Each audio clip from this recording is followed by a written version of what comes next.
Hello everyone, this is your professor. Just wanted to pop in and talk to you about a couple of things. Number one, I saw that some of you went to the internet for help, to the robots for help with Flannery O'Connor's story, Good Country People, with the quiz.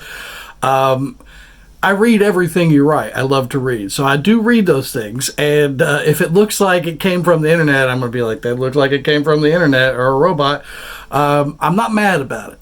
But I want to tell you why you shouldn't bother to do that in this class. I'm not impressed with those answers. I could go on the internet all day and read those answers. Really, what I'm looking for in this class is for you to struggle with the material, to try to understand it, to try your hand at the kind of analyzing and theorizing we're doing. I don't even need you to be right. I just need you to try to include something from the text and your opinion or thoughts. You do those two things, I'm going to give you the A on it. In fact, some of you got comments like, you didn't quite make it on question number 2. Here's why. You can try again if you'd like. I'll let you try again.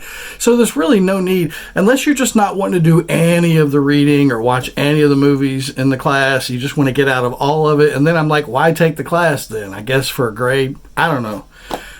That's your thing to work out. But I don't advise that. Why waste your time?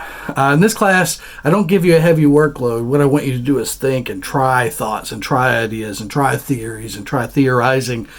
None of that means you need to cheat at all. So I understand the instinct. This isn't the class for it, though. I'm going to ask you to do it again if it seems like you got it from a robot or the internet. I want to hear you and your thoughts. Secondly, some of you have expressed confusion about what the intentional fallacy is and why we're talking about it. So let's briefly touch on that for a second.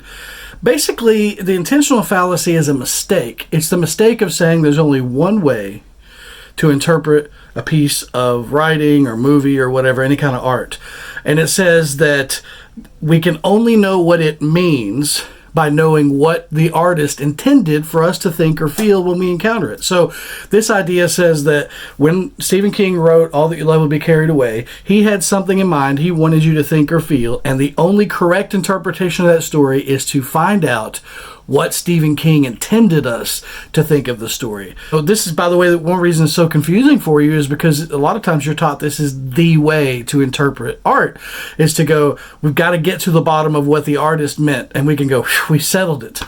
And that's a mistake because that's a limitation, because there are many ways to look at a piece of art and to interpret and to think about. And when you watch the videos and read the stories and watch the movies, we're going to talk about that more and more, so don't worry. But the intentional fallacy is the mistake of limiting yourself to only one way of interpreting a piece of art. And that way is saying we have to know what the artist intended. We're not going to make that mistake in this class. And I like to point that out to you early in the semester because we are going to sometimes say, what do you think O'Connor meant by this, for instance? What do you think she was trying to get across? And that's an important thing to ask sometimes, and it's certainly a legitimate way of looking at the text. But the fallacy is limiting yourself to that being the only way to interpret the text. And a lot of times we English professors, humanities professors are guilty of saying like, I'm going to tell you what this story means and you write it down. Well, that's a mistake. We're not going to limit ourselves to the only interpretation being the one that the artist intended. That's all the intentional fallacy is. It's the mistake of limiting yourself. And in this class, we are not going to limit ourselves. We're going to look at art in many ways and interpret it in many ways. So, keep the questions coming. Do your own work and thoughts on those quizzes. This is not a work-heavy class, so you can do it. You just have to read and then later watch some stuff and just think. I don't need right answers so much. So, do your own work. And as we proceed through the class, open your mind to the idea that there are many ways to look at a work of art and to interpret it. And we're going to go through a lot of those. It's going to be fun. Till next time, bye-bye.